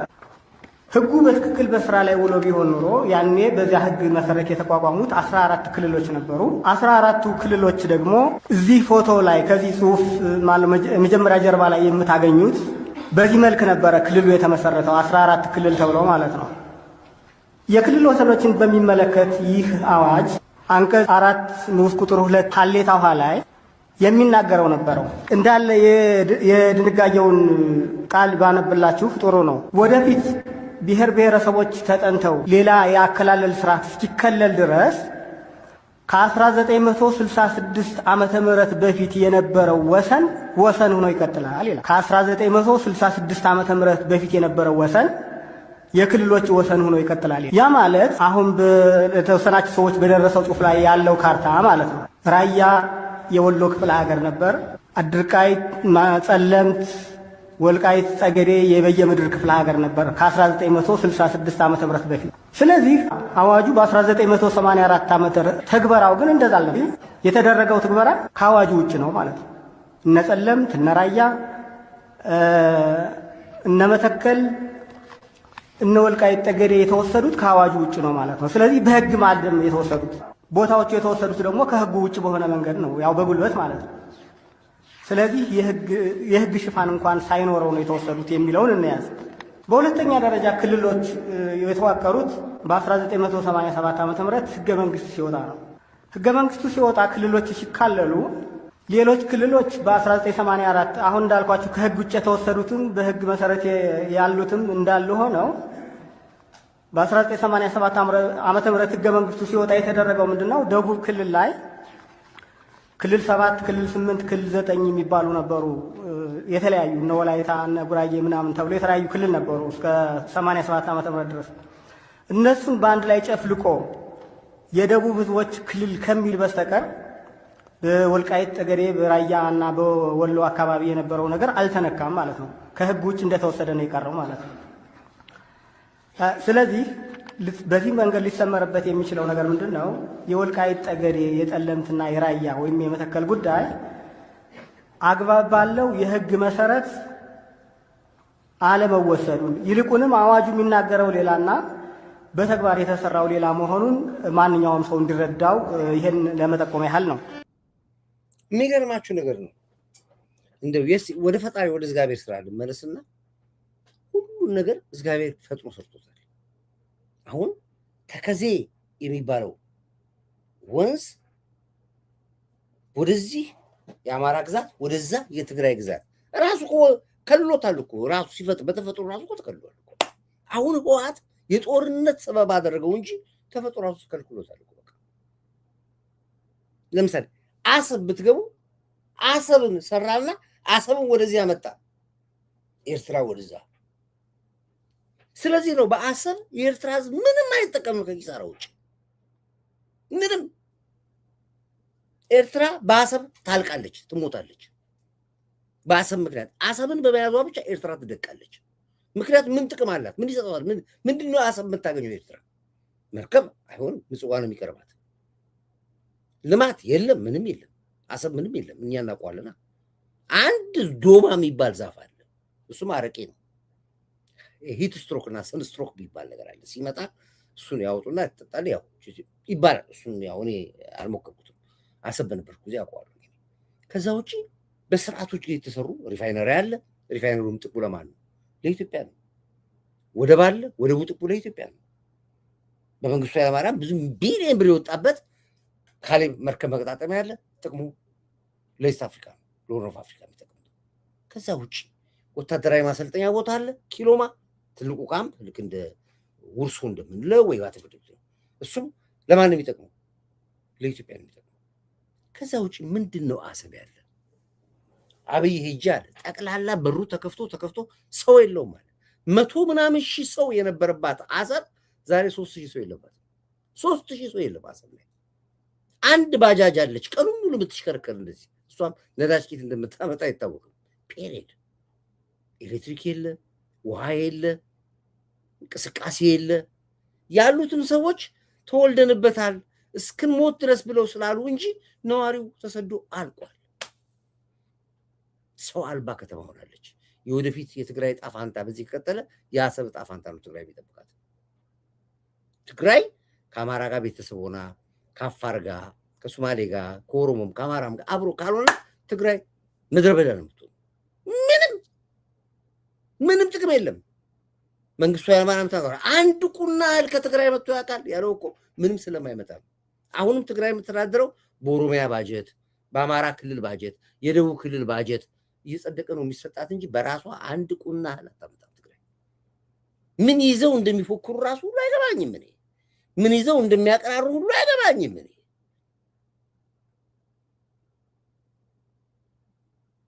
ምን አገባቸው? ባንዳዎቹ ሀገራቸው የኤርትራ ደደቢት ግብጽ ነው። የባንዳ አክቲቪስቶች ሲሞቱም የሚቀበሩት እዚያው ነው። ሬሳቸው ኢትዮጵያ አይገባም። ትቀማል። ስለዚህ ይሄ ነው ያለው። የሚያዋጣን አብሮ መኖሩ ነው። ብዙ ነገር እንፈላለጋለን፣ ብዙ ነገር እንጠቃቀማለን። ኢትዮጵያዊ ነን ብለን ካልሆን አይሆንም ነው የኛ ትግላችን። እምብር ይላሉ፣ አፋቸውን ይከፍታሉ። ትግል ፖለቲካ ሲያጡ የመኪና ነዳጅ ወረፋ፣ የባጃጅ ወረፋ ይላሉ። የስኖ ትራክ ወረፋ ይላል። ምን አገባን? ዓለም ነዳጅ ይጠፋል። አሁን ጦርነቱ ጀመረ እኮ ዛሬ እንደውም በበርሜል የነበረ ዋጋውም ጨመረ። ነገ ደግሞ የበለጠ ጥፍ ይጨምራል። ሲጨምር እናቆማለን መኪና። ምንድነው ለአንተ ለፋኖና ለጽንፈኞቹ ፖለቲካ መስሪያ ያደረጋችሁት? ምክንያቱ ስላልገባኝ ነው። አርቲስቶቹ ተያዙ። አዎ ህግ ይዞታል። እነሱ ቢነሳሉ ሰዎቹ እንዴት ይካሳሉ? የሰዎቹ ገንዘብ እንዴት ይመለሳል? መኪናው እንዴት ይገባል? ማን እዚህ ውስጥ ኢንቮልቭ ያርግበት? ምናልባት በኔጎሽዬሽን እነሱም ከአንድ ትልቅ ካምፓኒ ጋር አለምንም ትርፍ አለምንም ታክስ ባለቤቶቹ መኪና የሚያገኙበትን መንገድ እንዴት እንስራ? እኔ አሁን አንድ ፕሮጀክት እያሰብኩ ነው ያለሁት። እነሱ በይቅርታ እኛ ደግሞ ከአንድ ካምፓኒ ጋር ባለቤቶቹ ከ500 ምናምን መኪኖችን የሚሰጠን ካምፓኒ ውጭ ሀገር ፈልገን ለዛ ካምፓኒ የነበረውን ዋጋ በግማሽ ዋጋ ቢሆን ይሸጥልን አድርገን እነዚህም የተያዙት አርቲስቶች ከትምህርታቸው ከጥፋታቸው ተምረው ያላቸውን ገንዘብ ኮንትሪቢዩት አድርገው ሌላውን ማህበረሰብ ኮንትሪቢዩት አድርጎ ውጭ ካለ ካምፓኒ ጋር ዲል አድርገን ተነጋግረን መንግስት ደግሞ ከቀረጥ ነፃ እንዲያስገባልን የራሱንም ኢፈርት እንዲያደርግ አድርገን ሰዎቹ ወደ ሙያቸው እንዲመለሱ ምን እናድርግ የሚል አንድ ፕሮጀክት እየተነጋገርኩ ነው ያለሁት። አርቲስት ግን ተምሮ ያልፋሉ። ኦፍኮርስ ባለታዎች ናቸው፣ ባለውለታ ናቸው፣ እናውቃቸዋለን፣ የምናከብራቸው ናቸው። ነገ ይማራሉ በሚል ይህን ስራ ብለን ፕሮጀክት የስራ ነው ያለው። አንተ ጽንፈኛ እዚህ ዲያስፖራ ተቀምጠ እንደዚህ ታስሮ ዝስ ብሎ ሌላ ፖለቲካ ሰው በዚህ ውስጥ አትግባ። እዚህ ውስጥ እኛ መፍትሄ እየሰራን ያለ ነው። ባጃጅም በጎጃም አረቄ ነው የምትሰራው። እድሜ ለዘመን ዲቪዬ አጠፉትስ እንደነሱ ጨካኝ ስለሌለ ሁሉም ነገር። ስለዚህ ሶሉሽን አለን፣ እንፈተዋለን። ችግር አለ፣ ችግሮች ብዙ ችግር ፈተናል እኮ በጣም ብዙ ችግር ፈተናል። ስለዚህ ይህን መፍታት ስለምንችል ብዙ የሚያሳስብ ነገር የለም። ለማንኛውም ነገ ሁለት አጀንዳዎች ላይ ይዤ እመጣለሁ። ሁለት ማስረጃዎችን ይዘን እንመጣለን። በሱ ላይ እንወያያለን። እንግዲህ ክብር ለሚሰጠው ክብር ሰጣለን። ክብር ለኢትዮ ኤርትራ ህዝቦቻችን። አሁንም እኛ እንወዳችኋለን፣ እናንተ ባትወዱንም ክብር ለኢትዮ ኤርትራ ህዝቦች። ገዳይ ሆናችሁ ወደ ኢትዮጵያ የገባችሁ ኤርትራውያኖች ለቃችሁ ውጡ፣ ለቃችሁ ውጡ። መሳሪያ ያስገባችሁ ሻቢያዎች መሳሪያችሁን አስረክቡ። መር ይዛችሁ ገብታችኋል፣ ኮኬን ይዛችሁ ገብታችኋል፣ ስናይፐር ይዛችሁ ገብታችኋል። እንዲያውም ትንሽ ቦምብ ይዛ የምትሄድ ድሮንም አስገብታችኋል። መረጃው መንግስት ጋር ስላለ አቁሙ። መኒ ላውንደሪ አቁሙ። ብር ማተም፣ የታተመ ብር ማስገባት ስራችሁ ነው፣ ሙያችሁ ነው። አቁሙ። በየተቋሙ ውስጥ የገባችሁ ስራችሁን አቁሙ፣ ወንጀላችሁን አቁሙ። እየመከርኳችሁ ነው ያለሁት። ሸኔ እንደዚሁ ነው። የተቀጠቀጥክ ነው ያለው፣ ትቀጠቀጣለህ። አሁን የጀዊሳው የጽንፈኛው ኃይል አየር ላይ ተበትናችኋል። በሚዲያ የቀራችሁት መሬት ነው። ለስለላ የገባችሁ ልዋጭ ቆርቆራለሁ ምናምን እያልክ የገባ ሰላይ እረፍ ብያለሁ። ይሄን ስለዚህ አሁንም ኤርትራውያኖች ይሄን መክራችኋለሁ። ክብር ለዚህ ጀግና ትንታጋይ በገሬ ለስራ ሞራ ማርሽ ቀያሪ በሬ አንድ ቁጥር ታርጋላችሁ። ለጀግና መከላከያ ኃይላችን፣ ለምድር ኃይላችን፣ ለባህር ኃይላችን፣ ለአየር ኃይላችን፣ ለፌዴራል ፖሊስ፣ ለደህንነት ተቋሞቻችን፣ ለኢንስ አርቲፊሻል ኢንተለጀንስ በሙሉ አንድ ቁጥር ታርጋላችሁ። ምርጫችን ይካሄዳል፣ ምርጫችን ይፈጸማል። ሀገራችን መሪዋን በካርዷ ታወጣለች። ህዝቦቿ ለዛ ድረስ ያለውን ቻሌንጅ እንወጣዋለን። ይህን ብዬ ፕሮግራሜን ቤዘጋለሁኝ። ሰላማችሁ ይዛ። እንግዲህ ይህን ሙዚቃ